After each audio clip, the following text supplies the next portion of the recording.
Nous allons prendre nos Bibles dans l'évangile de Luc, chapitre 18, du verset 1 à 8.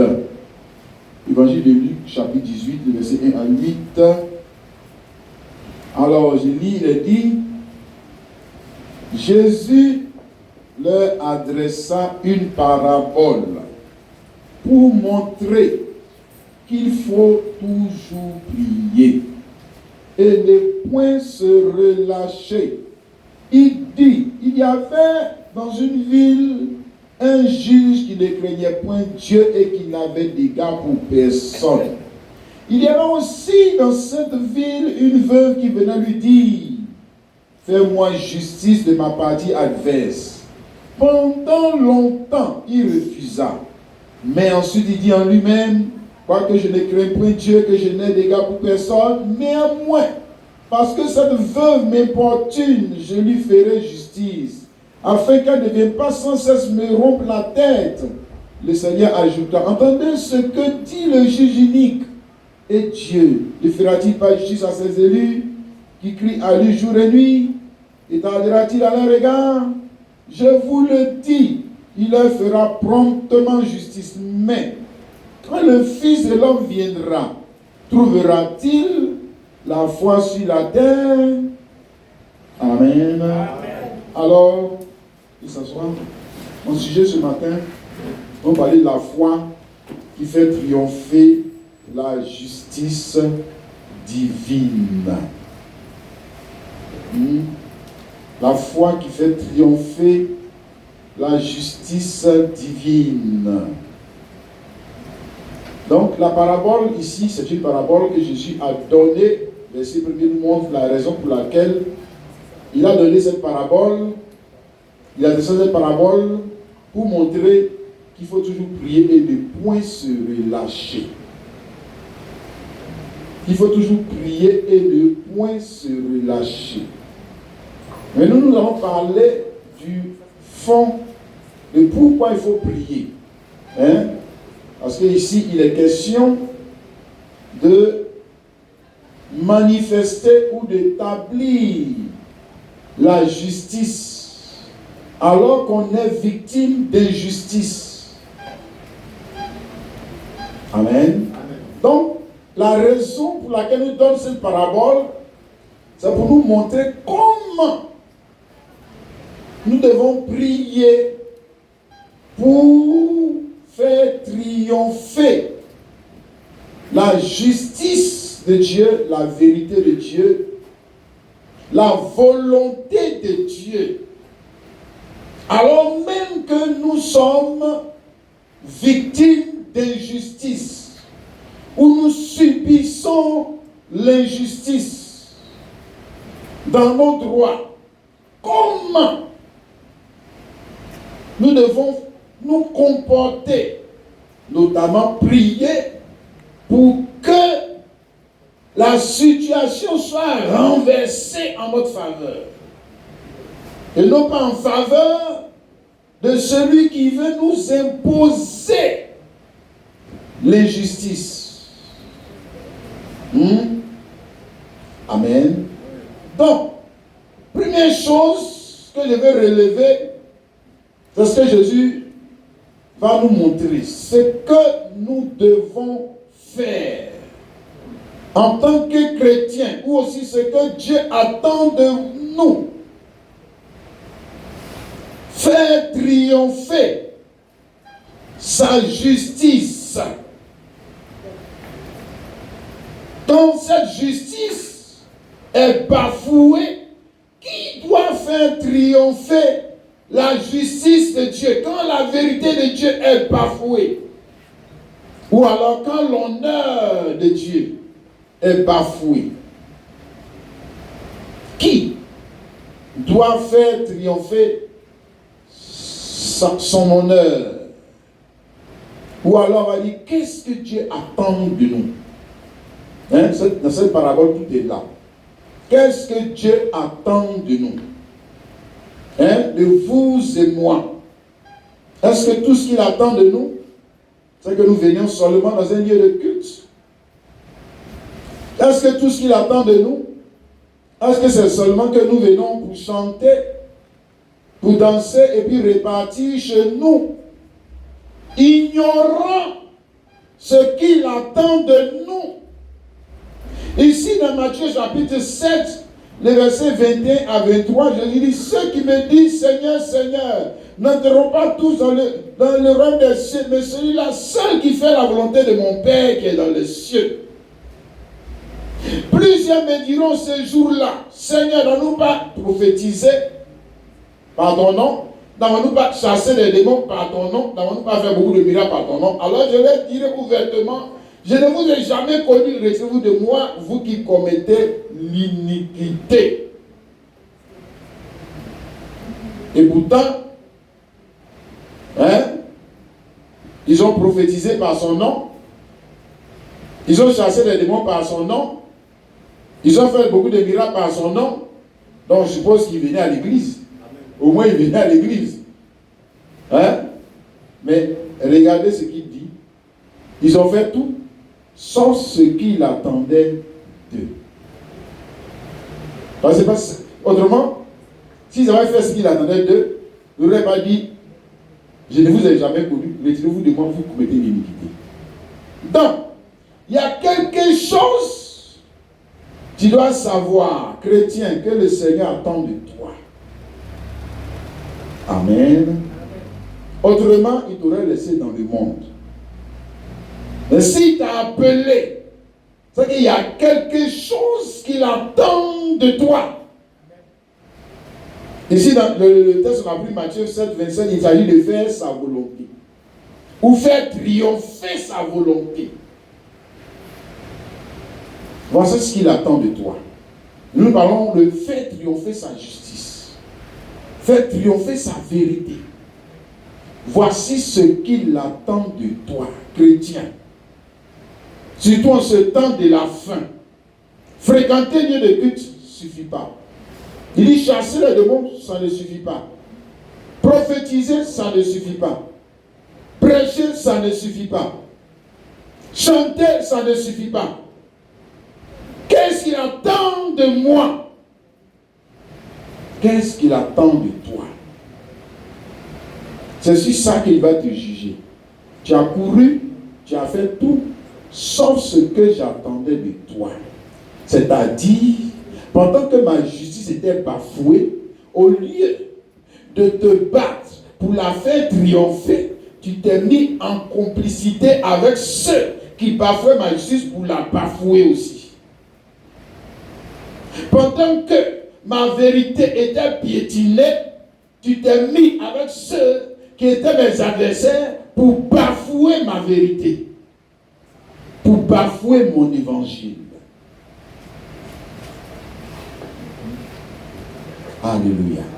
J'espère que ce ne sont pas ces gens de personnes-là. Ce jour-là, on dit que ils me diront ceci, cela, je les dirai, je ne les connais pas. Pour revenir à notre parabole, nous avons ici différents acteurs de la parabole. Pour moi, ce sont des types. Le premier acteur, c'est la veuve. Bon, il a commencé par le juge. Moi, je vais commencer par la veuve. Il y avait aussi dans cette ville une veuve. Veuve, vous connaissez, ça veut dire que c'est une femme qui a perdu son mari. Comment elle a perdu son mari. Et cette veuve, pour moi, elle est le type du chrétien. De Christ et du chrétien. Parce que, on va dire, la personne dont les droits sont les plus bafoués sur la terre, c'est Jésus-Christ. Je répète, la personne dont les droits sont le plus piétinés, qui subit le plus d'injustice, ce n'est pas les PD, ce n'est pas les Noirs, c'est Jésus-Christ. Parce qu'il te donne le souffle de vie. Et même ici sur la terre, là, tu utilises l'eau des eaux d'ici, tu payes. Tu utilises le courant de CIE, tu payes. Tu es dans la maison de quelqu'un, tu payes. Il te donne le souffle de vie et toi, tu ne lui donnes rien. Et tu dis que tu ne lui dois rien. Le souffle de vie, mais seulement. Va à l'hôpital, on va te dire oxygène, combien ça coûte. Oxygène de 1 jour, on va te dire, on va te donner le facture. Combien ça coûte? Et toi qui dis que tu ne lui dois rien, que c'est moi-même qui ai fait mon travail, ouais, c'est moi-même qui ai fait ma chose, pourquoi moi je vais lui donner quelque chose? Voilà. Donc, numéro 1, la veuve, Christ et le chrétien. Parce que le chrétien, c'est Christ dans une autre personne. Le chrétien, je répète, c'est toujours Christ. C'est toujours Christ. Je dis, le pasteur, c'est toujours Christ. Le prophète, c'est toujours Christ. Tu as toujours affaire à Christ. Mais cette fois-ci, il est dans un autre homme. Mais c'est toujours Christ. Deuxième personnage que nous avons dans notre parabole, c'est la partie adverse. Il avait dit, fais-moi justice de ma partie adverse. Donc l'adversaire qui s'oppose à tout ce qui doit revenir de droit à Christ et aux chrétiens. Oui, il s'oppose à leurs droits. On le voit dans la parabole. L'adversaire qui s'oppose à la veuve, qui s'oppose au droit de la veuve, son droit de bonheur, son droit de santé, son droit de se remarier, son droit de... Lui s'oppose. Il veut confisquer ses droits, bafouer ses droits. Puis le troisième personnage, nous avons le juge. Le juge, qui pour moi, à mes yeux, représente les institutions de ce monde, ou l'institution qu'on appelle justice, qui est censée faire appliquer la justice divine. La justice même tout court là. Le juge là, tout court là. Il est censé faire appliquer la justice divine. Il est un justicier. Il est censé rétablir les malheureux dans leurs droits. Il est censé rétablir ceux dont leurs droits sont bafoués dans leurs droits. Ça, amen. Il est censé juger une affaire pour établir la justice et la vérité. C'est lui qui a le pouvoir de faire. Donc, toute affaire, il y a deux parties. Maintenant, vous envoyez ça devant lui. Lui, dans son jugement, il doit donner la justice et il doit donner la vérité. Il doit dire la vérité. Toi, tu as tort, toi, tu as raison.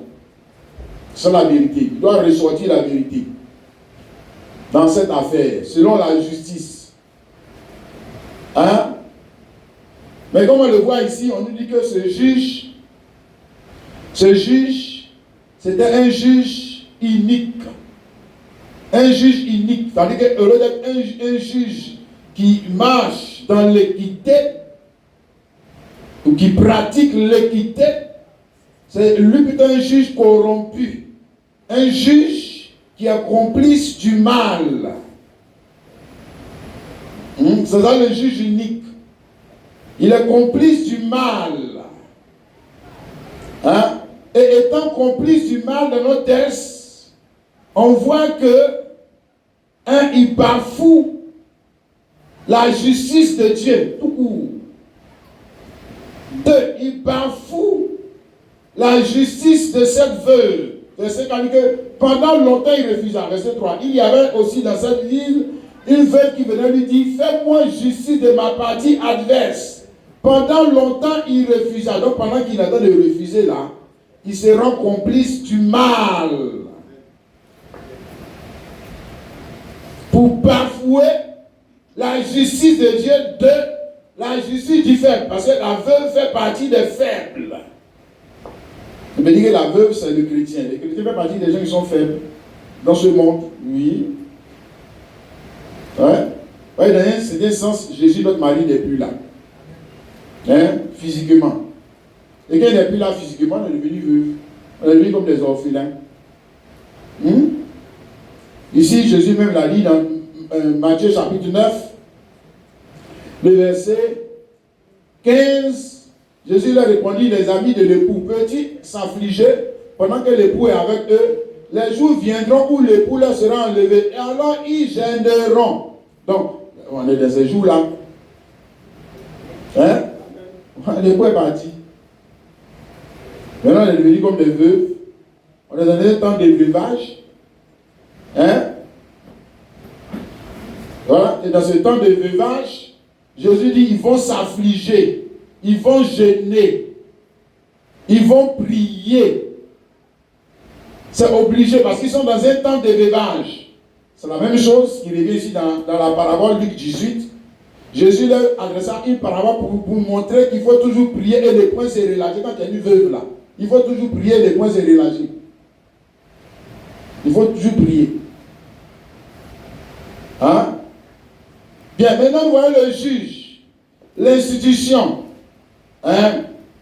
Ce juge qui en réalité doit être complice de la justice pour châtier le coupable. Il est complice de l'injustice pour affliger celui qui est juste. Voilà, ça c'est le monde dans lequel on est là. Hein? C'est pas ça? Oui. C'est le monde dans lequel on est. Voilà. Celui qui est juste, celui qui veut bien marcher là. Hein?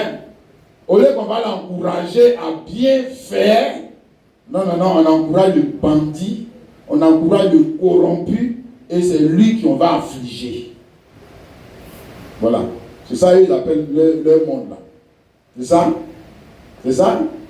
Que les institutions qui sont chargées d'appliquer, et même les institutions religieuses, qui sont chargées de faire connaître le jugement de Dieu, la vérité, sont tous en train d'être corrompus par qui? La partie adverse là. Nous, notre partie adverse, c'est le diable. C'est le diable. Hein? Parce qu'il a dit dans 1 Pierre chapitre 5 verset 8, votre adversaire le diable. Et votre adversaire le diable est en train de mettre toutes les gens, retourner tout le monde contre vous. C'est pour ça qu'on souffre. C'est pour ça que la vie est pénible. Mais pour qui? Pour celui qui veut marcher dans la vérité. Ici, 2 Timothée chapitre 3, le verset 1.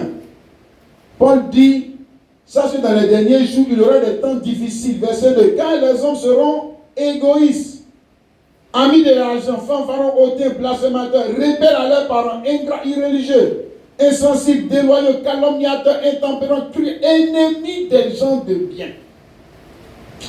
Ils sont ennemis des gens de bien. C'est-à-dire que les gens qui veulent marcher dans la justice là, c'est eux qu'on combat. Voilà. C'est eux qu'on leur met la vie dure. Comme pour cette veuve, elle a pris le chemin, le sentier de la justice. Elle n'a pas cherché à se faire justice. C'est elle-même qu'on va commencer à affliger encore. Que le juge a commencé à affliger. Voilà. Oui, c'est bien fait, tu as bien fait de venir me voir. Je vais régler cette affaire pour toi. Cet homme qui t'a fait ça, il va voir. Non, c'est elle qui a commencé à souffrir. Traite, emportée, enflée d'orgueil, aimant le plaisir plus que Dieu. Verset 5. Elle, l'apparence de la piété, mais régnant ce qui en fait la force. Éloigne-toi de ces hommes-là. Éloigne-toi de ces hommes-là qui ont l'apparence de la piété et de plus en plus les gens ont l'apparence, parce que les églises et les lieux de culte se multiplient. Mais comment se fait-il que la justice n'est pas, on va dire quoi, manifestée à la tête de nos institutions? Comment on peut expliquer ça? Pourtant, à ce qui me semble, il y a des maires chrétiens, il y a des juges chrétiens, il y a des policiers chrétiens, il y a des commandants, des je sais quoi, chrétiens, ou qui fréquentent des lieux de culte. Maintenant, dites-moi, pourquoi se fait-il que c'est l'injustice qui règne? Comment? On explique ça comment? Vous n'avez pas dit que vous fréquentez des lieux de culte. On vous enseigne quoi là-bas? Allez mamailler les gens, allez rendre la vie des gens plus dure. Comment se fait-il que dans nos institutions, dans les affaires de ce monde, ceux qui sont chargés d'appliquer la justice nous rendent la vie dure? Pourtant, d'autres même sont des anciens dans l'église. Il n'est pas ni des pasteurs. Comment on explique ça? Mais ça veut dire que les gens sont plus des juges uniques. Si. Les gens sont plus des juges uniques que des juges qui pratiquent même la déontologie, même on va dire de la justice. Tout court, on n'a même pas dit de regarder dans la Bible. Ce que tu as étudié à l'école là, mets ça en pratique. Mets ça en pratique. Comment on peut expliquer ça? Que le monde va de mal en pire. Le monde va de mal en pire, surtout dans nos nations noires. Le monde va de mal en pire. La justice, l'équité, la vérité, la corruption, le mensonge. Et toutes ces choses sont établies maintenant en doctrine. En doctrine, c'est devenu... Avant c'était des œuvres. Maintenant c'est doctrine. C'est ce qu'il faut faire pour avoir ceci. C'est ce qu'il faut faire pour avoir le travail. C'est ce qu'il faut faire pour avancer. C'est ce qu'il faut faire pour réussir. C'est ce qu'il faut faire pour avoir ta place. C'est ce qu'il faut faire. Tout est devenu la doctrine de l'iniquité est en train de prendre la place alors que ceux qui sont chargés d'appliquer la loi sont des gens qui fréquentent des lieux de culte. Ils ne sont pas tous des athées. En ce que je sache. Ils fréquentent des lieux de culte. Alors, comment se fait-il que c'est l'iniquité qui est en train de l'emporter? C'est devant le juge, on dit le juge unique là, lui là. C'est un juif, hein. Il va à la synagogue. Hein? Il va à la synagogue. Il fait Pâques, Pentecôte, il fait tout. Maintenant, la veuve est venue vers lui, regarde ce qu'il a venu faire. Hein? Tant que ces gens, parce que ce n'est pas tout le monde qui est juge. Hein? Le vrai. Ce n'est pas tout le monde qui est policier sur la route. Voilà. C'est-à-dire que chacun a son domaine. Mais je veux dire qu'il y a des personnes qui sont beaucoup plus responsables de la justice, qui sont beaucoup plus des remparts contre l'injustice que toi et moi. Voilà. Si une nation est corrompue, si un pays est corrompu, si une famille est corrompue, c'est parce que le premier responsable n'a pas été un rempart contre le mal. C'est lui qui a laissé passer la chose. Habillé comme ça, là, c'est celui qui a laissé passer sa vie dans sa maison. Celui qui est la porte. C'est qu'il n'est plus une porte étroite, il est devenu une porte large. Comportement comme ça, c'est lui qui a laissé sa vie dans sa maison. C'est comme ça, il n'est plus une porte étroite, lui, il est devenu une porte large. C'est-à-dire, il est devenu une porte selon le monde. Sur un temps normal, s'il dit il est la porte, Christ est toujours la porte étroite. Qui est Christ, non? Pourquoi la chose est venue dans la maison? Pourquoi un comportement comme ça est venu dans ta maison? Pourquoi cette manière de parler est entrée dans ta maison? Pourquoi cette manière de faire est dans ta maison? Tu as vu ça, non, mon frère, ma soeur?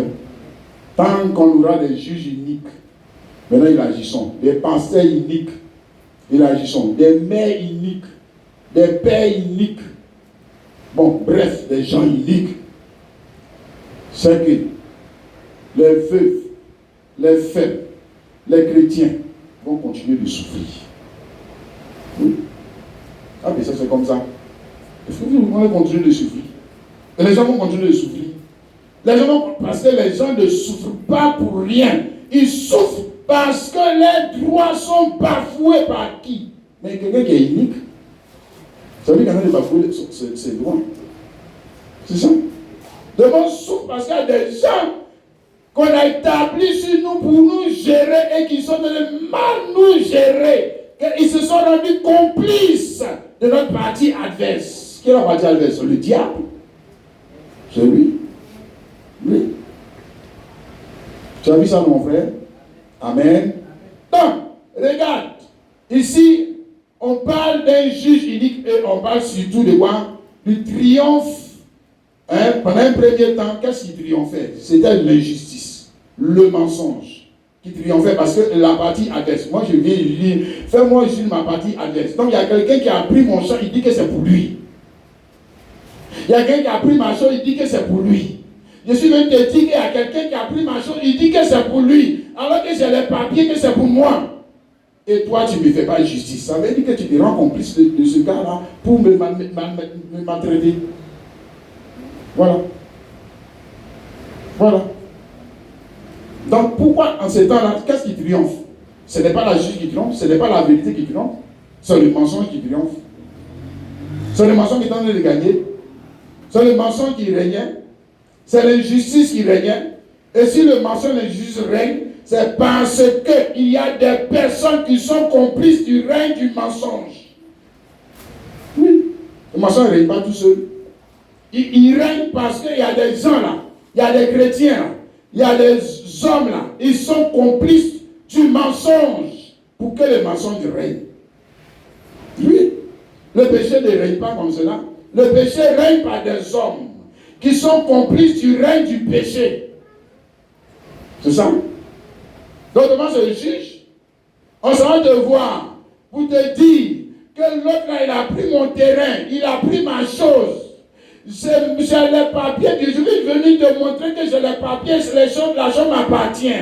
Et tu ne me fais pas justice. Pendant le temps, tu ne me fais pas justice là. C'est que tu es complice de ce méchant pour me maltraiter, pour me faire pleurer, pour me faire souffrir. Tu es complice. Voilà. Donc je te montre comment l'injustice règne, comment le mensonge règne, comment le mensonge en ce temps de la fin est en train de prendre le pouvoir, même dans nos églises, comment le mensonge est établi comme étant la vérité, parce qu'il y a des hommes qui sont complices du règne du mensonge. Ouais. C'est ça? Maintenant, après, lui, là, le juge, là, il va quand même à la synagogue. Hein. Il va à la synagogue. Hein. Voilà. Ce n'est pas un athée. Hein. Parce qu'il parle de Dieu. Voilà. Même s'il ne craint pas Dieu. Il ne craint pas Dieu. Parce qu'effectivement, il ne craint pas Dieu. Il est complice du mensonge. Il est complice du vol. Il est complice de l'arnaque. Amen. Maintenant, on voit cette veuve qui se bat pour faire triompher quoi? La justice, la vérité. Hein? Puisque le juge dit que néanmoins parce que cette veuve m'importune, je lui ferai justice. Néanmoins parce que cette veuve m'importune, je lui ferai. Donc elle se bat pourquoi? Pour que la justice triomphe. La vérité triomphe. Dans cette affaire, elle se bat dans la vie. Elle se bat pour que la vérité triomphe. Le mensonge ne triomphe pas. Donc, la vérité et la justice de Dieu triomphent parce que il y a des hommes aussi qui s'opposent à l'injustice dans leur jour. C'est un combat. Hein?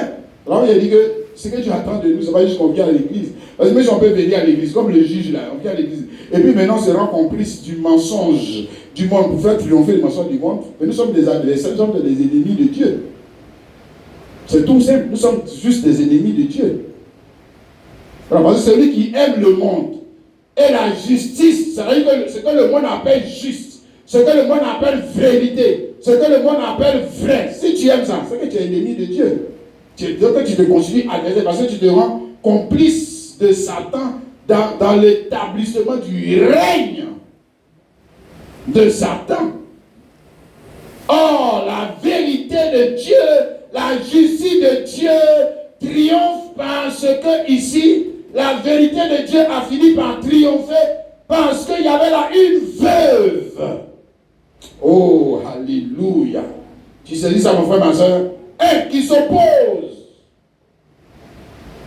Hein? C'est ça, mon frère? Deux qui cherchent à faire établir la justice.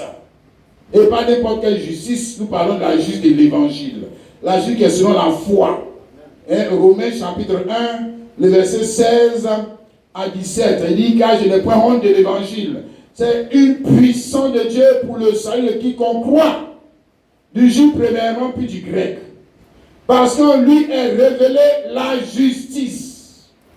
Non, pas de n'importe quelle justice, pas la justice des Baoui, pas la justice des gourous, pas la justice des Américains, pas la justice de Poutine, pas celle des Ukrainiens. Nous, on ne parle pas de ça. On parle de la justice de Dieu. Hein? Par la foi, et pour la foi, selon qu'il est écrit, le juif vivra par la foi. La justice de Dieu qui a été révélée, non pas avec Abraham. Car, on parle ici de révéler. Tu peux le prendre. Parce qu'en lui est révélée la justice de Dieu. Révélée, ça veut dire que cette justice était encore cachée. Elle n'était pas encore connue. Elle n'était pas encore bien exprimée. Mais maintenant, avec l'évangile de Jésus-Christ, la justice, ça dit, c'est que Dieu appelle juste. C'est que Dieu appelle l'homme juste. C'est que Dieu lui appelle vérité. Est maintenant révélée. Est maintenant révélée. Alléluia. Et c'est cette vérité qui est maintenant révélée, cette justice qui est maintenant révélée, que vous et moi, nous devons faire triompher dans notre jour. Pas seulement de venir dans un lieu de culte. Faire triompher dans notre maison. Faire triompher dans nos affaires. Faire triompher dans la maison du voisin. Faire triompher autour de nous. Cette justice. As-tu vu ça, mon frère, ma soeur? Amen. Donc, je dis, si l'injustice triomphe parce qu'il y a des hommes qui font la faire triompher, mais la justice de Dieu aussi va triompher parce qu'il y aura des hommes et des femmes qui ont vraiment la foi. Ce qu'on parle ici aussi de la foi. La foi pour faire triompher la justice de Dieu dans ton jour. Car pour faire triompher la justice de Dieu dans ton jour, il faut avoir la foi. Et si tu as la foi, la seule chose que tu vas vouloir faire, c'est de faire triompher cette justice. Amen. Chérie, si tu as la foi, si tu n'es pas un incrédule, la seule chose que tu vas vouloir faire, ta seule passion dans ce monde, c'est de faire triompher cette justice. C'est ça ta passion. Ta passion n'est plus le football. Ta passion n'est plus télévision novelas. Donc ta passion, ce n'est plus que comment les gens me voient. Est-ce qu'ils me considèrent bien? Ça ne t'intéresse plus. Ta passion, c'est de faire triompher la justice de Dieu qui se trouve dans l'évangile de Jésus-Christ. Mon frère, ma soeur, est-ce que c'est cela ta passion? Alléluia. Jésus dit dans cette parabole, il adresse cette parabole pour leur montrer qu'il faut toujours prier. Prier. Mais nous ne parlons pas seulement de la prière. Mais nous, on va rentrer même dans la pensée. Prier, c'est faire le bien. Prier, c'est faire le bien. Il faut toujours prier. Mais nous, on ne va pas s'arrêter seulement à prier. Il n'est pas parler seulement de la prière. Lis bien la parabole, puisqu'à la fin, il parle de la foi. Le verset 8, je vous l'ai dit, il fera promptement, mais quand le Fils de l'homme viendra, trouvera-t-il la foi sur la terre? Donc, on comprend bien la parabole. La parabole ne s'arrête pas seulement à la prière. Mais la parabole, il parle ici de la foi. De la foi. Ce que la foi doit faire aux chrétiens. Surtout en ce temps de la fin, en ce temps d'adversité. Contre l'injustice. Il dit, frère, sœur, que celui qui a la foi en quoi? En sa justice, foi en lui, foi dans le triomphe de sa justice. Qu'est-ce qui va finir par triompher? Vous savez, dans la parabole, qu'est-ce qui a fini par triompher? Ce n'est pas l'injustice qui a fini par triompher, c'est la justice de Dieu. Et pourquoi la justice de Dieu a triomphé? Parce qu'il y avait là une veuve qui a fait fléchir un juge inique. On dit un méchant monsieur. Elle a fait fléchir quoi? Par la force? Non, c'est une veuve. Elle n'a pas de force. Par quoi? Mais par sa foi. Par sa foi. Elle a fait fléchir. Et en nous, Jésus nous montre dans la parabole ce que ça veut dire avoir la foi. Ça veut dire quoi avoir la foi? Il dit que je viens à l'église. Et c'est ce qu'il a dit. Il a travaillé par rapport pour leur montrer qu'il faut toujours prier, les points se relâcher. Il va dire qu'il faut toujours venir à l'église, les points se relâcher. Il faut toujours prier. Il faut toujours, ou en d'autres termes, il faut toujours faire ce que Dieu appelle bien. Il faut toujours faire la volonté de Dieu. Il faut toujours faire ce que Dieu approuve. Même si il semble que tu es en train de faire ça pour rien et que tu n'en gagnes rien dedans. Lis bien la parabole. C'est ce qu'il en a dit. Il y avait là une veuve, elle allait voir le monsieur, et le monsieur a refusé. Pendant longtemps, elle a fait le bien, et puis il semble que c'était comme si elle perdait son temps. C'est comme si elle perdait son temps. Pourquoi? Mais le gars est méchant. Jamais personne n'a pu le faire fléchir, jamais. Elle n'est pas la première qui allait soumettre son problème à ce juge. Elle n'est pas la première, mais elle est la première qui a réussi à le convertir. Le changer pour que la loi de Dieu s'accomplisse. Lui-même, sa loi de justice, déontologie de justice là, elle a obligé à appliquer ça. Comment a-t-elle fait? C'est ça qu'on te montre. Comment toi aussi tu vas faire pour arriver, parce que le monde est devenu méchant. Oui, inique. C'est l'iniquité qui domine, le mensonge qui domine, le vol qui domine, et toutes ces choses qui dominent. On te demande comment toi aussi tu vas réussir à faire appliquer la justice de Dieu. Comment tu vas être un défenseur? Et avec quoi tu peux être un défenseur de la justice de Dieu dans ton jour, alors que ton jour est un jour d'iniquité, d'injustice. Ce n'est pas la vérité qui règne. Et le plus, toi-même là, tu es considéré comme une veuve. Ton mari, ton époux a été enlevé. C'est-à-dire que tu fais partie des personnes qui sont faibles. Tu n'es pas une puissante veuve. Tu n'es pas une riche veuve. Tu es une pauvre veuve. Tu n'as même pas d'argent. On ne te considère même pas. Comment tu vas faire? Il te montre? Hein? Et aussi ce que tu vas remontrer sur ton chemin. Ça dit de moi ce que tu vas remontrer. Ce que tu vas remontrer. Regarde ce que tu vas remontrer. Maintenant, comment tu vas faire pour arriver à faire le bien? Surtout en ce temps de la fin. Ce que Dieu appelle bien. Ce que tu appelles bien en ce temps de la fin. Tu veux faire ce que tu appelles bien en ce temps de la fin. Il faut attacher ce Dieu.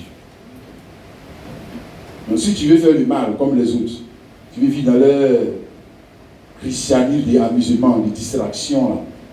Venir à l'église et puis vivre comme le monde là. Si tu veux faire ça là, tu n'as pas besoin de, on va dire quoi, prier et ne jamais te relâcher. Non, tu n'as pas besoin de ça. Tu n'as même pas besoin de prier. Tu n'as pas besoin de prier. Non. Galates 6, le verset 9. Elle dit que ne nous lassons pas de faire le bien.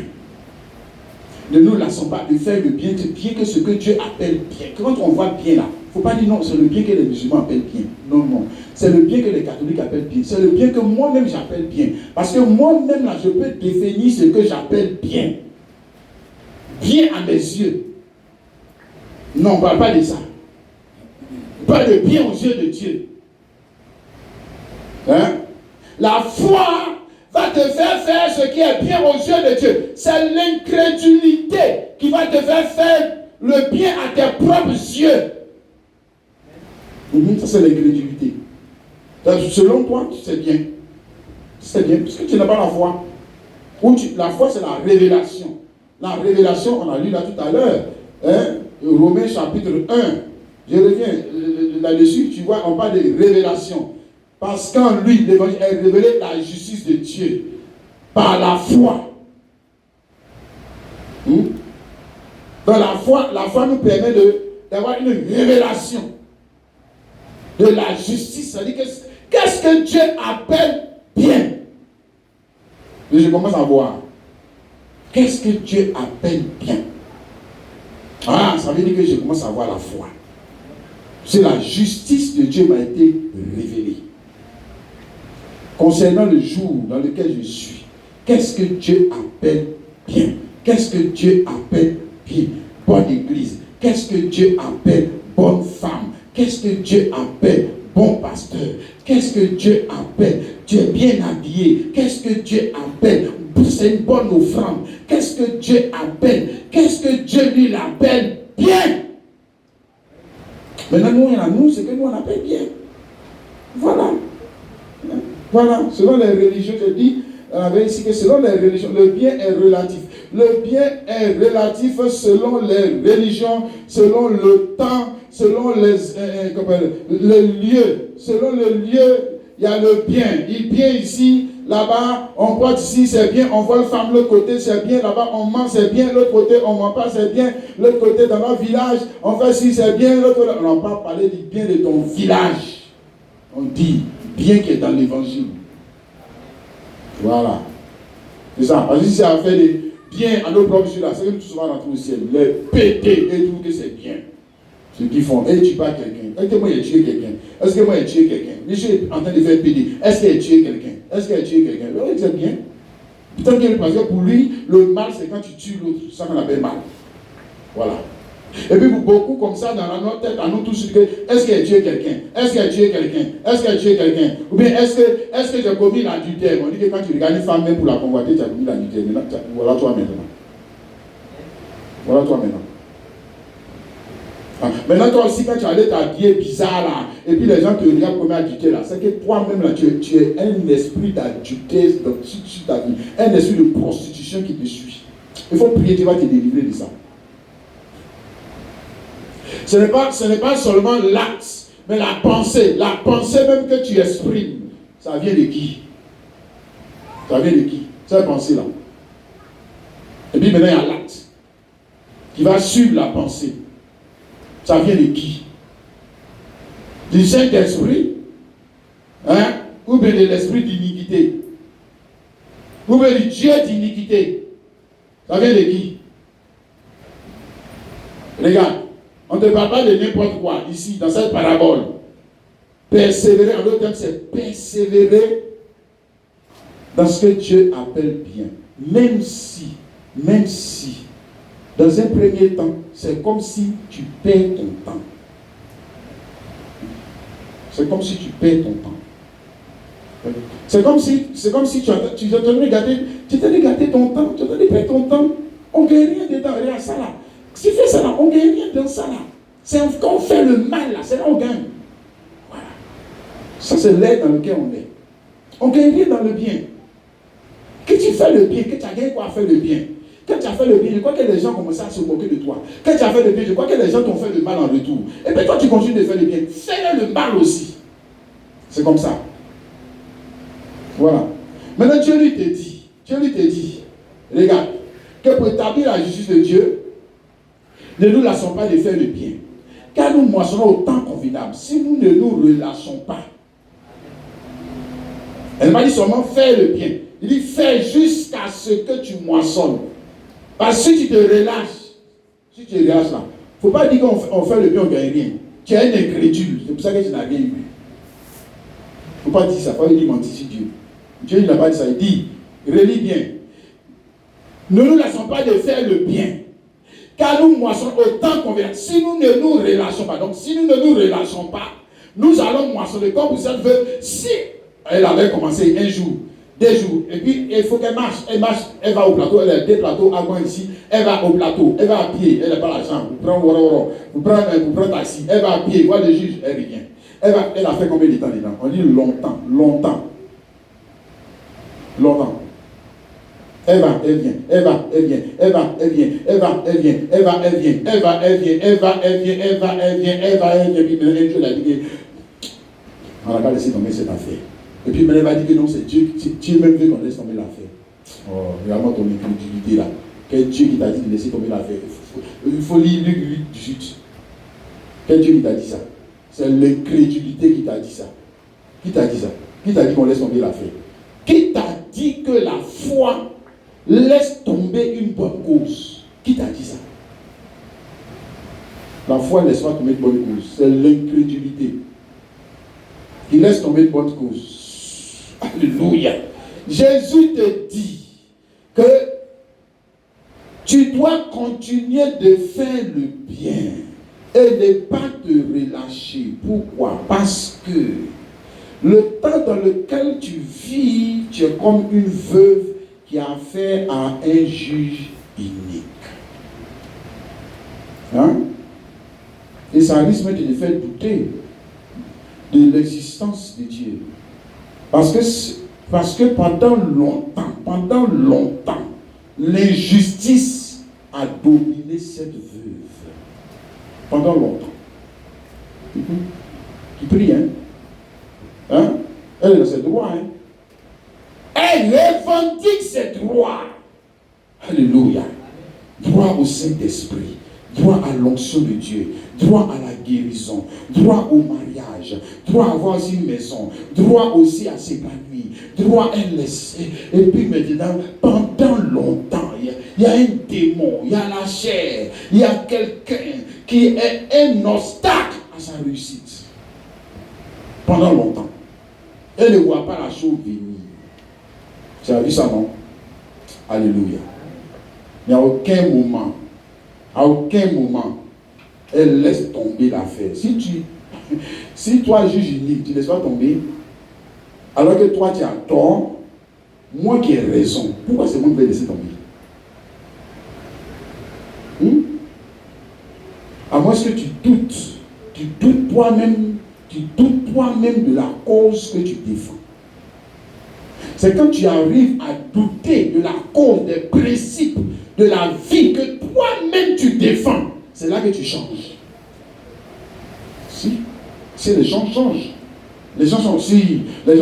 Parce que les gens, quand ils commencent à défendre un principe, une jeune fille commence à défendre un principe de la vie, les bons principes de la vie, et bien voir les autres avancer. On voit les autres avancer qui défendent les mauvais principes.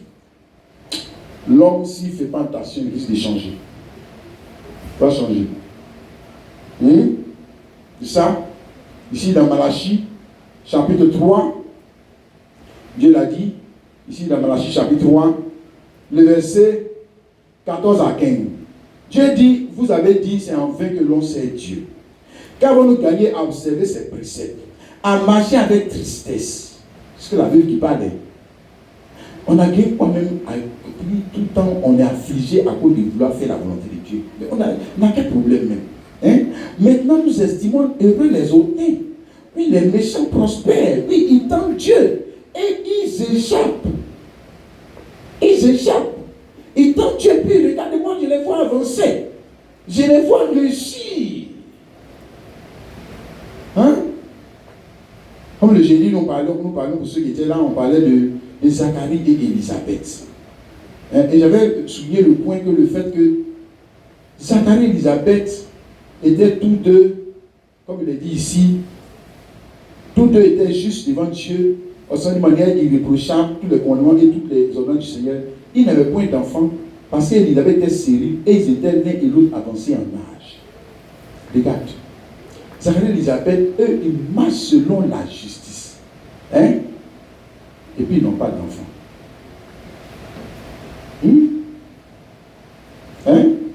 Alors que dans Deutéronome 28, Dieu dit que celui qui ne marche pas selon la justice, c'est celui qui ne doit pas avoir enfant. Que celui qui marche selon la justice, ses entrailles doivent être féconds. Sa huche doit être fécond. Son champ doit être fécond. Lui-même doit être fécond. Sa femme doit être fécond. Voilà des gens. Et marchent selon la justice de Dieu, ils ne sont pas féconds. Jusqu'à ils sont devenus vieux. Ils sont devenus vieux. Tu as vu ça? Un temps, les autres là, les autres les ont dépassés parce qu'ils sont devenus vieux. Les autres là, ils ont enfants et puis petits enfants même dans ça. Et ils n'ont même pas un seul enfant.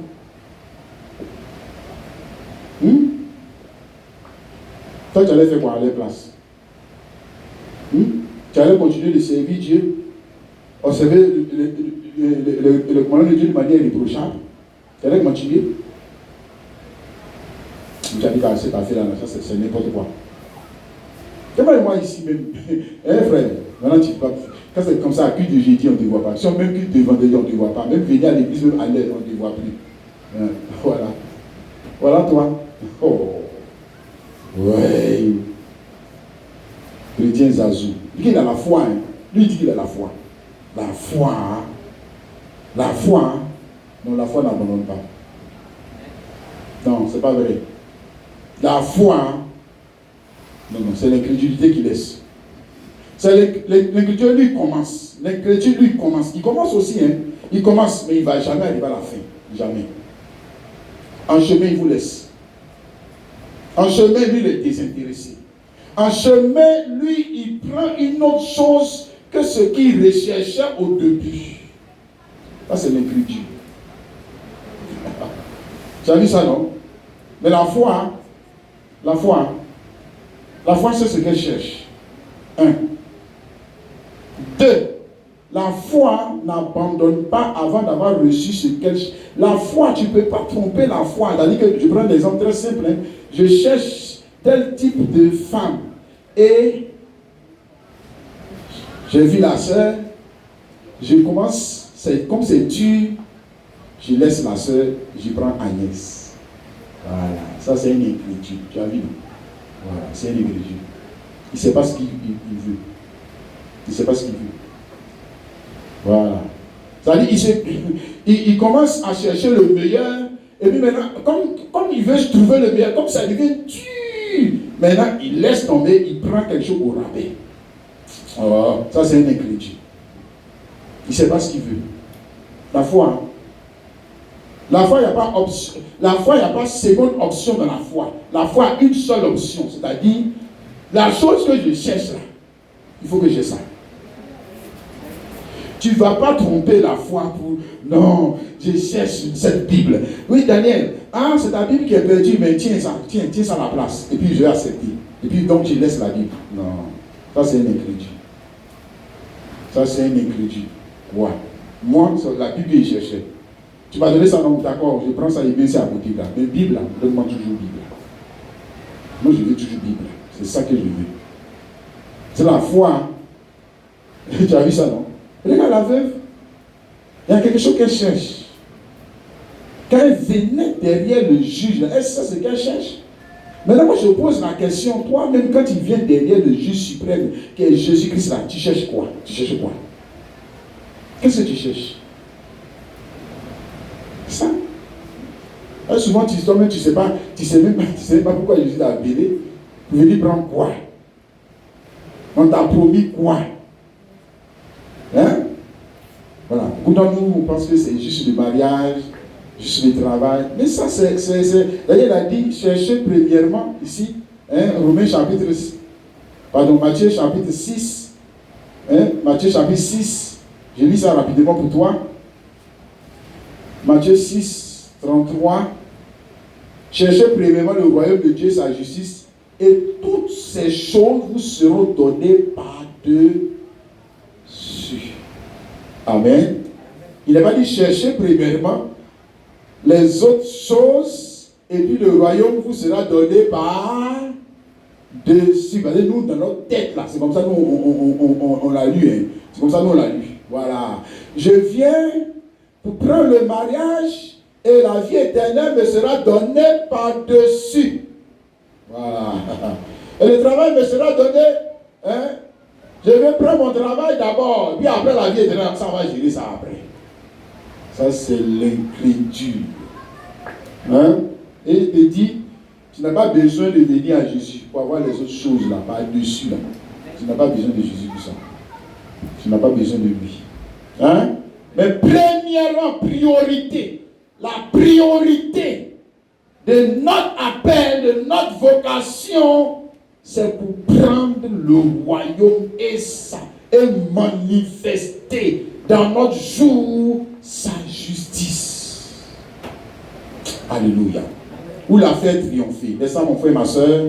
Dis Amen. D'accord. Mais pour la faire triompher, comme nous sommes en train de voir, il faut d'abord commencer à avoir foi dans cette justice. Parce que la veuve ne devait pas faire triompher si elle n'avait pas foi dans la justice. Elle n'aurait même pas pris le chemin de la justice si elle n'avait pas foi dans la justice. Voilà. Elle a foi. Et puis on lui a dit que, où tu vas là? Où tu vas là? Pourquoi? Le juge, il n'a jamais rendu justice à quelqu'un ici. A pris votre raison, il a une veuve. Donc on lui a déjà, il y a déjà des témoignages, des gens, amen, pour lui montrer que l'affaire de Dieu là, on ne gagne rien dedans. Et regarde l'autre là, il est venu dans le message là, regarde comme il est devenu. Regarde l'autre là, il est venu dans le message, regarde comme il est devenu. Regarde l'autre là, il est venu dans ça, comme il est devenu. Regarde l'autre là, il a voulu bien marcher avec Jésus, regarde comme il est devenu. Voilà, les témoignages bidons comme ça. C'est ça? Amen. Mais regarde ici, mon frère, ma soeur, pour que cette veuve puisse faire triompher, parce qu'on est bien d'accord, elle a fini par faire triompher la justice. Après, tu auras fait quoi? Pendant combien de temps? Pendant combien de temps? Elle a fait le va-et-vient. Prier et puis faire va-et-vient. Prier et continuer de faire la même chose. Prier, c'est la même chose là qu'elle faisait là. Un jour ça a marché. Et comme on a vu le jeudi, la même chose que Élisabeth et puis Zacharie faisaient dans le lit là. Et puis ça n'a pas marché jusqu'à ce midi là. C'est la même chose un jour quand ils ont fait là. Ça a marché. Ils n'ont pas changé de lit. Ils n'ont pas changé de maison. Tu comprends? Ils ont fait jusqu'à la fin. Jusqu'à arriver. Dieu dit, c'est arrivé. C'est arrivé. Vous êtes arrivé au temps où moi j'estime que vous avez la foi. Alléluia. Donc ce n'est pas mal fait. Elle faisait pas mal. Celle aussi, la veuve faisait pas mal. En allant voir le juge. Non, si tu vas vers l'argent. Non. Elle faisait bien. Elle faisait la justice. Elle faisait bien. Elle faisait bien. C'est seulement le temps. Le temps arrêté pour que Dieu te fasse justice. Et pour arriver au temps arrêté par Dieu, il faut que d'abord que toi-même tu aies foi dans la justice. Sinon tu ne vas même pas arriver là-bas. Tu ne vas même pas arriver là-bas. C'est ça. Amen. Donc, nous disons que pour faire triompher la justice de Dieu, oh, alléluia, il faut d'abord faire quoi? Croire dans cette justice. Surtout en ce temps de la fin. Crois-tu en la justice de Dieu? Chrétien, crois-tu en la vérité de Dieu? Amen. Crois-tu que Dieu est toujours juste? Amen. Crois-tu que Dieu est toujours amour? Amen. Vas-y, on vit tellement de controverses. On vit tellement des oppositions. On vit tellement de contradictions. Est-ce que tu crois encore? Amen. Parce qu'en temps normal, si tu crois encore que Dieu est juste, ça doit produire toujours en toi quoi? Tu dois être constant dans ta manière de le servir. Parce que si tu le sais comme ça, plus souvent même tu ne descends même pas, tu ne remontes même plus. Tu restes là-bas, tu ne crois plus. Que Dieu est juste. Et quelque part tu as été blessé. Quelque part tu as été, tu veux dire quoi? Quelque chose s'est opposé à toi. Et tu t'attendais à la justice de Dieu et tu n'as pas vu la justice de Dieu. Tu as vu le triomphe du méchant. Comme ici, pendant longtemps, la veuve a vu le triomphe du méchant. L'injuste. Le triomphe de l'iniquité. Pendant longtemps sur sa vie, l'iniquité, c'est l'iniquité qui règne. Et pendant qu'elle pleure, pendant qu'elle vit de la désolation, la partie avec la lui se réjouit. Il dit, il faut laisser faire là. Le juge là, il est avec moi. Et nous on gagne. C'est nous qui on gagne. Voilà. Nous on gagne toujours dans le mensonge. Nous on gagne toujours. C'est eux qui se réjouissent. C'est ça, non? Les enfants de l'iniquité. Pendant qu'ils se réjouissent, les enfants de la justice sont comme des veuves, des orphelins, des gens sans force, mais qui n'abandonnent pas. Alléluia. Qui n'abandonnent pas. Qui n'abandonnent pas. qui continuent de prier leur Dieu, de jeûner, de faire le bien, évangéliser, marcher dans la droiture, ils continuent alors qu'ils ne voient rien. Ils ne voient rien. Pendant longtemps. Est-ce que tu peux accepter ça, mon frère et ma soeur? Amen. Matthieu chapitre 24, le verset 12 à 13. Alors Jésus dit ici, et parce que l'idée sera accrue, la charité du plus grand nombre, même pas du petit nombre, plus grand nombre de chrétiens va se refroidir. Hein? La charité, ou on va dire quoi, la partie adverse est en train de grandir. L'opposition à nos droits, l'opposition à la vérité, l'opposition à l'équité est tellement forte que la plupart des chrétiens sont devenus quoi? Refroidis. Sont refroidis. Et ils ne croient plus en la justice de Dieu. Ils ne croient pas en la manifestation de la grâce de Dieu. Et Dieu met les autres encore. Dieu me fait ceci encore. Dieu n'a qu'à laisser prier là. Il y a longtemps on prie, on ne voit rien, on n'a qu'à laisser cette affaire-là. Ça, c'est l'incrédule.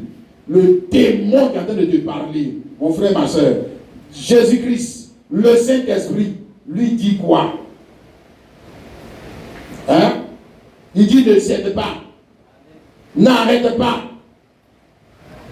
Ici même encore, il a redit. Le verset 13. Mais celui qui persévérera jusqu'à la fin sera sauvé. En d'autres persévérant, on dit que c'est constant.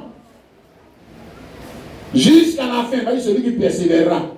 Jusqu'à la fin, parce qu'il y a un timing. Il y a un timing dans lequel tu dois arriver pour être sauvé. Est-ce que tu comprends ça, mon frère, ma soeur? Dis Amen. Chaque chose, il y a un temps. Chaque chose, il y a un temps. Donc tu as commencé. Est-ce que tu es arrivé à la fin et puis tu as laissé tomber? Ou est-ce que tu es arrivé à toi ta fin? Que moi, j'estime que c'est la fin. Ne pas dire que quand celui qui perçoit jusqu'à ce que moi-même je dis que c'est la fin. Jusqu'à ce que lui dit que c'est la fin. Il dit que oui, c'est la fin. Zacharie et Élisabeth, c'est la fin de la stérilité. Je suis venu vous dire que ta femme va enfanter. C'est la fin. Amen. Alléluia. Et maintenant, on ne va plus l'appeler stérile. Mais on va l'appeler quoi? Féconde. Celle qui produit le fils qui amène la réjouissance. Amen. Amen. Il a fallu qu'elle persévère jusqu'à la fin. Mais ça, mon frère et ma soeur. Et nous allons pousser veut aussi celui qui persévère jusqu'à la fin. Jusqu'à la fin. Alléluia. Et je dis, la foi doit t'emmener à arriver à la fin. C'est parce que Dieu le sait que tu ne peux pas arriver à la fin qu'on te donne la foi. Oui. Est-ce que toi, physiquement, tu vas arriver à la fin? Non. Je ne me sens pas de foi. Alléluia. On parle de foi parce qu'il s'agit d'arriver jusqu'à la fin établie par le Christ. Celui qui persévérera jusqu'à la fin de quoi? De ce qu'il cherche. À la fin de ce qu'il demande. Celui qui persévérera jusqu'à la fin. Oh Dieu, donne-nous cet esprit. Dis Amen. Donne-nous cette puissance. Donne-nous cette force d'arriver jusqu'à la fin. Romains chapitre 5, le verset 3 à 4. Il dit bien plus, nous nous glorifions même dans les afflictions, sachant que l'affliction produit la persévérance. La persévérance, la victoire. Dans l'épreuve, et cette victoire, l'espérance. Maintenant, il demande pourquoi on te donne la foi. Ou alors, à quel moment avons-nous besoin de plus de la foi? Mais c'est dans l'épreuve. Hein? C'est dans l'épreuve. Nous devions bien plus dans les afflictions. Pourquoi? Parce que l'affliction produit la persévérance. Pour celui qui a la foi, l'affliction produit la persévérance. Pourquoi on te donne la foi? Pourquoi on parle de foi? Parce qu'il s'agit de traverser l'adversité. C'est ça. Est-ce qu'on a besoin de foi quand il n'y a pas d'adversité? Tu peux réfléchir. Aussi mon frère. Est-ce qu'on peut parler de foi là où il n'y a pas d'adversité? Donc tu ne vas pas rencontrer l'adversité. Et puis on dit, elle a foi. Elle foi en quoi? Comment ça foi? Foi, ça veut dire il y a adversité qui va venir. Amen. Foi dans quoi? Foi en Dieu. Foi dans l'exaucement de ma prière. Foi dans la fin de cette épreuve. Ça va finir. Amen. Alors moi je ne regarde pas ce que je subis maintenant. Moi je regarde la fin. La foi me fait voir la fin. Quelqu'un comprend ça? Qui dit Amen. La foi me fait voir la fin. Hébreux chapitre 11, le verset 1. Oh, la foi est une ferme assurance des choses qu'on voit jamais, qu'on espère. Hein? Qu'on espère. Une ferme, j'ai tellement l'assurance que ces choses-là, je vais la voir. Pourquoi? Parce que j'ai déjà la sémence pour admettre la chose. Au moins, je suis certain que ça va venir. Et pourquoi je vais arrêter? Pourquoi je vais arrêter? Aïe, quand même. Ça, c'est que je ne crois plus que la chose va venir. Je ne crois plus. Donc, j'arrête. Non. Une démonstration de ce qu'on ne voit pas. Une démonstration de ce que j'espère que je ne vois pas encore. Mais qu'est-ce qui me fait agir, courir? Parce que j'ai foi que la chose que je cherche, moi je vais l'obtenir. Yes. Alléluia. Donc, comme dans le cas des autres veuves, descends mon frère, ma soeur, pourquoi est-ce qu'elle a continué d'importuner ce monsieur? Parce qu'elle sait, même si on dit c'est un méchant juge, elle sait que par la foi on peut tout avoir, même avec les méchants. Et Jésus a dit méchant juge, et puis maintenant il a dit ici, maintenant, et regardez ce que dit le juge unique. Regardez ce que dit le juge, un méchant juge. On peut l'emmener à faire ce qu'il ne veut pas faire, le bien. Et Dieu. C'est ça qu'il a dit de dire dans la parabole. Un méchant juge, la foi peut l'emmener à faire c'est le bien. Et Dieu. Mais c'est que nous-mêmes on traite Dieu le plus méchant juge que le méchant, que ce juge. Voilà, parce que si tu as laissé tomber, si tu ne marches plus dans les sentiers de la justice, hein, si tu ne continues plus de faire ce qui est juste, c'est que tu traites Dieu de plus méchant juge que ce juge. Et que Dieu est méchant.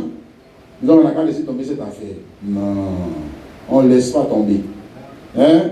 Regarde, comment cette veuve a fait triompher la foi dans l'affaire qui nous posait, ici une affaire qui nous posait à sa partie adverse. Tu as vu ça, mon frère, ma soeur? Et nous avons la même affaire qui nous oppose à la partie adverse. Notre partie adverse, c'est le diable. Notre partie adverse, ce sont les démons. Notre partie adverse, c'est aussi quoi? C'est aussi quoi? Hein? C'est aussi nous-mêmes. Ah oui? Hein? Voilà, je n'aurais pu parler des diables et des démons. Tout ça, mais la plus grosse partie adverse, la plus grosse partie adverse qui est contre notre bonheur, c'est toi-même. C'est pas l'autre. Je te répète, la plus grosse partie adverse qui te combat, qui combat ton bonheur, qui combat ta réussite, qui combat ton entrée dans les choses. Alléluia. Dans le mariage qui va te faire sortir de ton veuvage. Alléluia. Nous parlons du mariage céleste, ma soeur. Nous parlons du vrai mariage où on ne perd plus le conjoint ou la conjointe. Nous parlons des vraies valeurs qu'on ne peut plus perdre. Nous parlons du royaume où on n'a pas d'héritier. Il n'y a pas quelqu'un qui avait nous hériter quelque chose. Chacun prend pour lui et puis tu restes là. C'est fini. Cette fois-ci là c'est fini. Il ne faut pas parler que non, mon papa n'a qu'à mourir et prendre son héritage. Cette fois-ci là c'est fini. Hein? Oh, alléluia. Amen. Je te parle de la partie adverse. Crois-tu en ça? De toute façon, on a toute une partie adverse qui nous combat. Si toi-même faut croiser tes mains, lui te combat. Le démon, croise tes mains, lui te combat. Il n'y a rien à faire. Le diable, croise tes mains, lui te combat quand même. Non, ce n'est pas une affaire que non, genre, moi comme je ne le touche pas, il ne veut pas me toucher. Lui, il n'est pas dans ça. Lui, il est contre ton bonheur. Tout ce qui est contre ton bonheur, pour ton bonheur, là, lui, il va s'opposer. Voilà, puis on va voir ce que tu vas faire. Tu vas pas être content seulement à pleurer, ou bien tu vas te battre pour rentrer dans tes droits. Hein? Galates chapitre 5, verset 16 à 17. Je dis donc, marchez selon l'esprit, vous n'accomplissez pas les désirs de la chair. Car la chair a des désirs contraires à ceux de l'esprit, et l'esprit a des contraires à ceux de la chair. Ils sont opposés entre eux, afin que ne fassiez point ce que vous voudriez. Ils sont opposés. Maintenant, moi, je ne parle plus des démons, les diables et tout ça. Oui, c'est aussi la partie adverse. Hein? Et dans l'affaire qui nous oppose à cette partie adverse, le diable, Jésus nous montre comment nous pouvons vaincre. Comment nous pouvons vaincre? Ça aura une vraie foi. Hein? Pas la foi d'amusement. Une foi qui est soumise à toute épreuve pour arriver à vaincre. Alléluia. Maintenant, je te passe la partie adverse qui est l'homme ancien. Hein? Moi, l'ancien Daniel, toi aussi ton ancien homme là. Ton ancien homme avec ses désirs là. C'est lui qui est en train de s'opposer à ton bonheur. C'est ça. Ça veut dire que marchez selon l'esprit et vous n'accomplissez pas les désirs de la chair. Parce que quelqu'un qui marche selon les désirs de la chair, c'est qu'on dit qu'ils sont opposés. C'est que tu vas dans la direction opposée à ton bonheur. Lui t'amène dans la direction opposée au bonheur. Et aussi, l'esprit lui t'amène dans la direction opposée au malheur. Maintenant, toi de choisir. Qui va te conduire? Hein? Alléluia. Mais maintenant, quand tu veux marcher selon l'esprit, comme cette veuve, lui, l'homme, l'ancien Daniel, lui, il va s'opposer avec ses désirs. Il veut te ramener derrière pour que tu sois privé de tes droits. C'est ça. Parce que si tu vis selon lui, le péché, il va te faire quoi? Mais te prive de la gloire de Dieu. Qu'est-ce que tu crois? Le péché te prive de la gloire de Dieu. Le péché te privera tout de la gloire. La gloire de Dieu, c'est ton droit. L'onction de Dieu, c'est ton droit. La grâce de Dieu, c'est ton droit. Toi-même, là, tu es dans la maison de ton Père. Tu ne le payes pas. Il n'a pas dit que tu n'es plus son enfant. Mais il y a des grâces qu'il ne va pas te faire. Voilà. C'est comme ça, ça marche. Va maintenant le prier. Papa, je veux ceci. Papa, je veux cela. Et puis toi, tu ne fais pas ce que moi je te dis. Et tu vas venir ouvrir ta grosse bouche à me dire, papa, je veux ceci, papa, cela. On sait qu'on va rester là. Et fais ça 1000 ans, c'est qu'on reste là. On reste là. Jusqu'au jour où tu te répands. Jusqu'au jour que tu rentres en toi-même pour te repentir et marcher selon la justice. Voilà. Ah, c'est ça. Bah, Dieu lui-même, regarde, je te parle de Dieu. Dieu lui-même n'est pas le Père Noël. Fais ça à Dieu, tu vas voir ce qu'il va te faire. Marche selon l'injustice. Marche, c'est-à-dire, va dans le sens opposé à sa justice. Combat Dieu. Tu verras. Moi, si tu es son enfant, tu verras ce qui va se passer. Regarde. Alléluia. Amen. La foi va nous mettre en opposition avec la chair. Laisse ça, mon frère, ma soeur. Avec tout ce qui est charnel, y compris nous-mêmes notre propre chair. Alléluia. Mais je dis, la foi n'abandonne pas. Non. Tu comprends ça, mon frère? Même si elle est malmenée. Parce qu'il arrive que la foi soit malmenée. Ma vie dans cette veuve, pendant longtemps, elle a été malmenée par la partie adverse, mais elle n'a pas laissé. Que la foi n'abandonne pas. L'option d'abandon n'est pas dans la foi. Dis Amen. Surtout quand il s'agit de faire appliquer une bonne cause. La foi ne laisse pas. La seule chose que la foi abandonne, c'est le péché. Je répète. La seule chose que la foi abandonne, c'est l'incrédulité. Donc quand la foi est dans le cœur d'un homme, la seule chose qu'il va abandonner, il abandonne tout ce qui va l'opposer à Dieu. Il abandonne. La foi abandonne. Mais la foi n'abandonne pas une bonne cause, de bons principes. La foi ne se prosternera jamais devant l'iniquité. Jamais. Jamais. Jamais. Comprends mon frère, ma soeur? La foi se prosterne devant quoi? La justice, la vérité, l'équité. La foi ne se prosterne pas devant le mensonge. Jamais. Quelqu'un n'a pas dit qu'il a la foi et puis il se prosterne devant le mensonge. Ça veut dire qu'il confesse le mensonge. Il aime le mensonge. C'est un incrédule. La foi, je dis ça pour toi ici. 1 Roi chapitre 19, le verset 18. Mais je laisserai en Israël 7000 hommes, tous ceux qui n'ont point fléchi le genou devant Baal et dont la bouche ne l'a point baisé. Donc on parle ici des hommes qui n'ont pas fléchi le genou devant l'injustice, le mensonge. Baal c'est l'injustice, c'est le mensonge. Hein? C'est pas Dieu. C'est l'injustice, c'est le mensonge. Mais on parle des gens qui n'ont pas fléchi le genou devant Baal et la bouche baisée, confesser l'injustice, jamais. Mais il se présente devant qui? Il ne se présente pas devant Baal, mais il se présente devant qui? C'est la question qu'on te poser. Il se présente devant qui? Devant la vérité, devant la justice. Oui.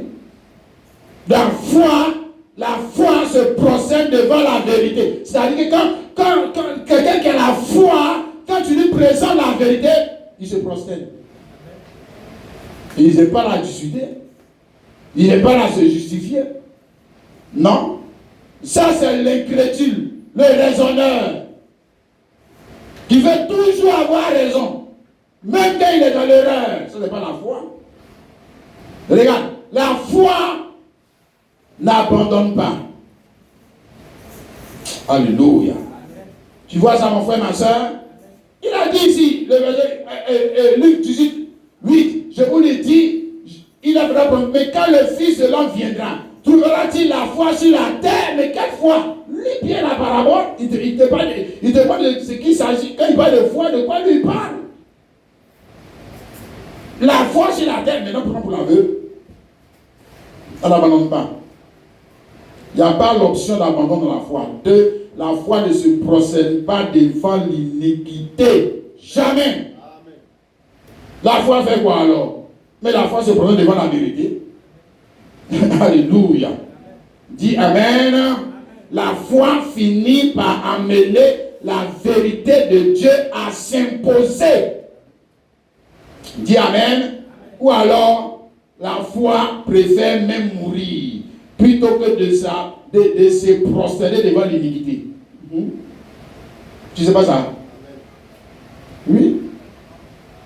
Là, si tu présentes l'iniquité, hey, regarde, on va te laisser vivre, et puis tu vis dans l'iniquité, et on va te tuer. La foi, c'est que tu me tues.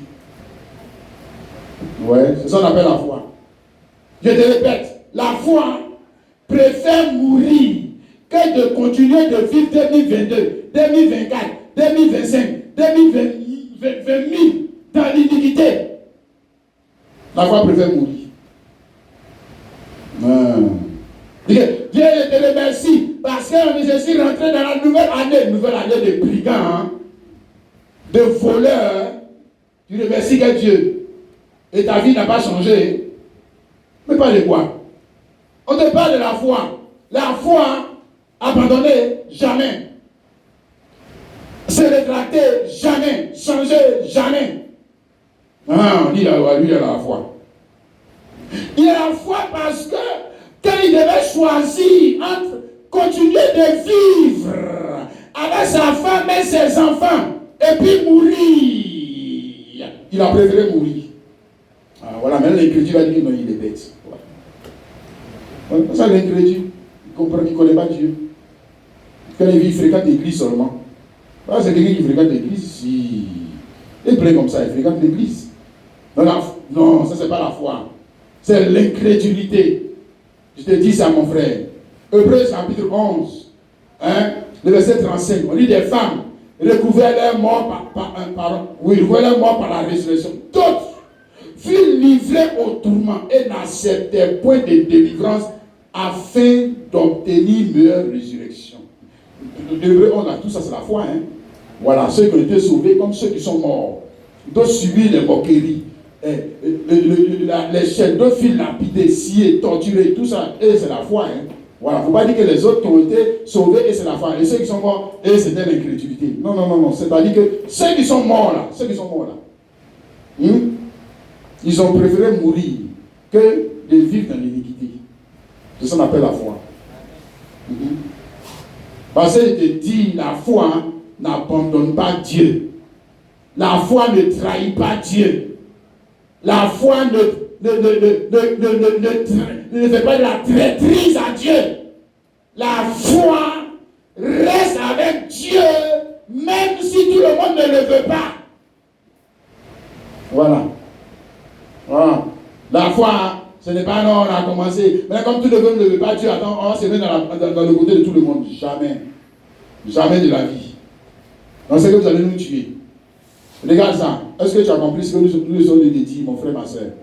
Quelqu'un dit Amen. Amen. Amen. Je te dis que la foi sait ce qu'elle veut.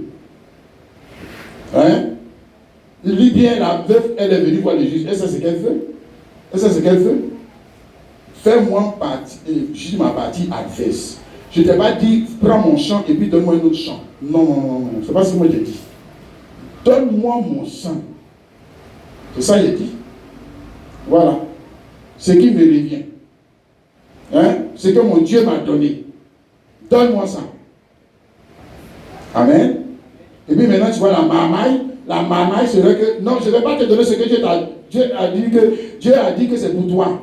Mais je vais te donner quand même autre chose à la place. Ça, c'est la marmaille. Ce n'est pas la foi. Maintenant, quand tu acceptes ça, Église, quand tu acceptes un autre bonheur, que celui qui n'est pas de Jésus-Christ, ton mari, c'est que tu es 2 fois veuve. Non, mais tu es pire veuve encore même. Oh, ça c'est n'importe quoi. Il faut savoir ce que tu veux. Ou ce qu'on t'a dit de venir chercher. Tu me saisis ce que je te dis, ma soeur, mon frère. Dis Amen. Maintenant, il dit, on va terminer. Luc 18, 8. Je vous le dis, il a fait la promesse. Mais quand le Fils de l'homme va venir, là, est-ce qu'il va trouver la foi sur la terre? Il ne va pas dire qu'il va trouver des baptistes. Est-ce qu'il va trouver des protestants, des chrétiens du visage? Non, pas de foi. Mais c'est quoi la foi pour lui? Il t'a défini ça. Cette foi-là, la foi de la veuve. La foi qui rend l'homme en temps normal, elle n'est pas forte. Elle est veuve, une veuve. Une pauvre veuve. Une veuve, c'est une personne qui est partie à une catégorie de personnes qui n'a pas de puissance. Face au juge unique, là, elle peut faire quoi? La partie adverse, elle peut lui faire quoi? Mais elle a réussi à changer la situation en sa faveur. Pour prendre ce qui lui revient de droit. Tu as compris ça? Bien. Maintenant, qu'est-ce qui nous revient de droit? Nous les chrétiens. Je ne parle pas seulement des choses matérielles. Quelqu'un me comprend? Dis Amen. Amen. Quand tu viens ici à l'église, là, qu'est-ce qui te revient de droit? Est-ce que c'est seulement le mariage? Tu vois, c'est là que le démon t'a blagué. Est-ce que c'est seulement le travail? C'est ça qui te revient de droit. Est-ce que tu es veuve? Est-ce que tu es veuve seulement du travail? On dit veuve. Quand on a dit veuve là, ça veut dire que c'est une personne qu'elle a perdue. Ce n'est pas le travail qu'elle a perdu. Et toi aussi. Pourquoi maintenant tu viens maintenant et toi tu ne cherches pas une personne, tu cherches une chose? s'il ne va pas avec toi. Mais tu n'as pas compris la parabole. On dit, elle est veuve. Veuve de quoi? Elle a perdu quoi? Une veuve, elle a perdu quoi? Elle a perdu son mari. Mais qui est son mari? Mais c'est Jésus-Christ. C'est son droit d'être avec ce Jésus-Christ. Donc c'est ce qu'elle est venue chercher. Lis dans le fond de la parabole. Maintenant, pourquoi lui dit, ici, Luc 18, 8b, mais quand le Fils de l'homme viendra, tu vois-tu la foi de la terre, mais lui, pas de quoi? Et pas d'argent. Ou on va dire pas d'argent seulement. Non. Trouveras-tu la foi sur la terre, c'est-à-dire des hommes qui sont en train de pleurer et de gémir parce qu'ils ne voient plus leur mari Jésus-Christ. C'est de ça qu'on parle. Ah, nous te regardes dans ta vie, où est Jésus-Christ? Et puis ça ne te dit rien. Où est sa crainte? Où est son amour? Où sont ses attributs? Où est son esprit? Donc on va faire quoi avec ça? Ça ils vont dire, on va faire quoi avec ça? Voilà. C'est que toi-même là, tu es dans l'affaire d'iniquité là aussi. La même famille d'iniquité. L'église qui ne prie plus. Pour chercher la face de Dieu. Pour faire quoi? Revoir nos signes. Revoir la gloire de Dieu. Revoir sa présence. Revoir sa grâce. Mais c'est de ça que nous sommes veuves. C'est ça qu'on nous a enlevé. Parce que le péché même nous a enlevé. Les démons nous ont enlevés. Et ils nous ont donné autre chose à la place. Et nous aussi, stupides, nous on se contente de ça. Et j'ai mon travail, c'est là, je suis déjà arrivé. Mais quelque chose que tu vas perdre. J'ai mon argent, je suis déjà arrivé. Quelque chose que tu vas perdre. Tu es déjà arrivé où? Tu es arrivé où? Je n'ai nulle part. Apocalypse chapitre 3, le verset 10 dit, je te conseille d'acheter de moi de l'or, prouvé par le feu, afin que tu deviennes riche, des vêtements blancs, afin que tu sois vêtu, et que la honte ta ne paraisse pas, et un collier pour tes yeux, afin que tu vois ce que tu as perdu. L'église, tu vois ce que tu as perdu, et que seule la foi peut t'emmener à retrouver par ton travail. La foi en lui va t'emmener à retrouver cette présence, cette joie. Comme David disait, ô Seigneur, redonne-moi la joie du salut. La joie que le péché a enlevée. La joie que la convoitise a enlevée. Il n'y a plus de passion. Il n'y a plus de passion et des ailes même à venir d'un lieu de culte. On n'est pas mort. Ce n'est pas des morts, ça. Ce n'est pas des ossements desséchés, ça. Ah, vous aussi, quand même. Vous savez qu'on est mort. Qu'est-ce qu'il y a? On dit, je suis dans la joie, comme il dit, allons à la maison du Seigneur. Mais le gars, même pour venir, même d'abord, pour se lever, il dit, même c'est compliqué pour lui. Ouais, chrétien. C'est ça. Et lui n'a rien perdu. Il n'a pas perdu. C'est pire que veuve. Une veuve, c'est pas une personne qui peut être heureuse. Une veuve, même riche, en temps normal, ne peut pas être heureuse.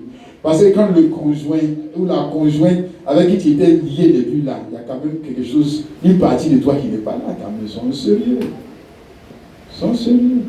On parle de Jésus-Christ, maintenant là, je dois amplifier. Ils sont sérieux. Alléluia. Il dit, je te conseille d'acheter de l'or éprouvé pour que tu deviennes riche. Il lui parle des choses qu'elle a perdues. Regarde, tu n'as même pas de vêtements pour aller aux noces. Regarde, tu n'as pas d'argent, tu n'es pas riche. Regarde, tes yeux là, tu es aveugle. Tu as perdu même la vue. La vue ou le jugement. La vue, c'est ça qui nous permet dans le naturel de juger. De juger de quoi? Mais de juger des choses de la vie. Oh, alléluia. Oh, vous et moi, nous sommes des quoi? Nous sommes aussi des juges. Des juges, si, l'église de Jésus-Christ. est une église de juges. Comme dans l'Ancien Testament, il y avait des juges. Mais nous sommes les vrais juges. Oh, amen. Crois-tu en ça, mon frère, ma soeur? 1 Corinthiens chapitre 6, le verset 1 à 3. Quelqu'un de vous, lorsqu'il a un différend avec un autre, ose-t-il plaider devant les injustes et non devant les saints? Ne savez-vous pas que les saints jugeront le monde?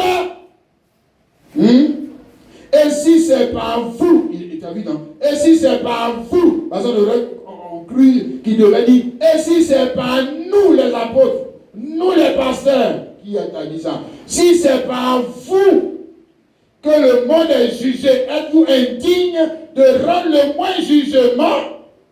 Ne savez-vous pas que nous jugerons les anges et ne jugerons pas à plus forte raison les affaires de cette vie? Hein? On ne parle du dernier jugement, nous on se va juger les gens. Toi, tu me parles des choses de la vie, pourquoi je juge? Est-ce qu'on peut interdire un juge de prononcer le jugement? Un juge. Dis non, pourquoi tu juges? Toi-même, est-ce que tu es toi que tu nous juges au plateau là-bas? Pourquoi tu es toi? Toi, tu es qui pour lui dire ça? Et regarde ça. Mon frère, nous faisons aussi la fonction de juge. Parce que nous avons quoi? Le jugement. Le jugement de Christ. Ici, 1 Corinthiens chapitre 2, le verset 14. Mais l'homme animal ne soit pas les choses de l'esprit de Christ, c'est une folie pour lui. Il ne peut les connaître parce que c'est spirituellement qu'on en juge. L'homme spirituel, le chrétien au contraire, juge de tout. Il est lui-même jugé par personne. Pour eux, là, nous, on ne fait rien avec ça. Parlez dans vos maisons, pourquoi ils vous jugent là? Nous, on ne fait rien avec ça. Oh. Toi, pour toi, ça va aller où? Qui t'a établi pour juger le serviteur de Dieu? Qui t'a établi pour juger un chrétien? Qui t'a établi? Et il faut un juge aussi pour juger. Toi, qui t'a établi? On te dit que l'homme spirituel, il juge de tout. Et pourquoi? Parce que cet homme spirituel, il a la pensée de Christ. Ça, c'est au verset 7. Oh, nous avons la pensée de Christ. Alléluia. Donc, le juge, c'est-à-dire pour commencer, le juge, c'est quelqu'un qui est chargé d'établir la justice dans toute affaire ou d'établir la vérité dans toute affaire. C'est lui. Donc, ce n'est pas, j'ai affaire ici avec mon frère Modeste, moi je pense que j'ai raison. Moi, je pense. On arrive devant le juge, on va te dire qui a raison. Voilà. C'est comme ça. On va te dire qui a raison. On te dit la vérité. Quelqu'un comprend ça? Tu dis Amen. Et nous sommes chargés d'établir la vérité. Crois-tu en ça, mon frère, ma soeur? En ce temps de la fin, nous sommes chargés d'établir la vérité. Oh, alléluia. Alors, nous pouvons voir, n'est-ce pas, frères et sœurs, pour prononcer le jugement selon l'évangile. Nous pouvons voir, pour pouvoir faire les œuvres de Dieu et comprendre les choses que nous avons perdues, pour lesquelles nous devons maintenant nous tourner vers Dieu. Oh Dieu, regarde, nous avons perdu des choses. Alléluia. Toi-même, regarde un peu ta vie, ma soeur, mon frère. Dans cette marche, est-ce qu'il n'y a pas des choses que tu as perdues? Dans cette marche chrétienne, comment tu étais au début? Quel était ton jugement au début? Quel était ton zèle au début? Et où tu en es maintenant? Il n'y a pas des choses que tu as perdues pour lesquelles tu dois maintenant te repentir et te tourner vers ton Dieu. Oh Dieu, regarde, j'ai perdu. Je veux retrouver les choses que j'ai perdues. Je ne te parle pas des choses matérielles. Parce que si nous cherchons premièrement le royaume et sa justice, les autres choses nous seront données. Amen. Alléluia. Amen. C'est sûr que les autres choses nous seront données.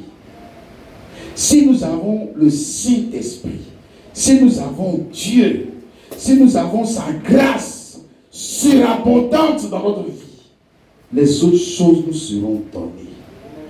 Alléluia.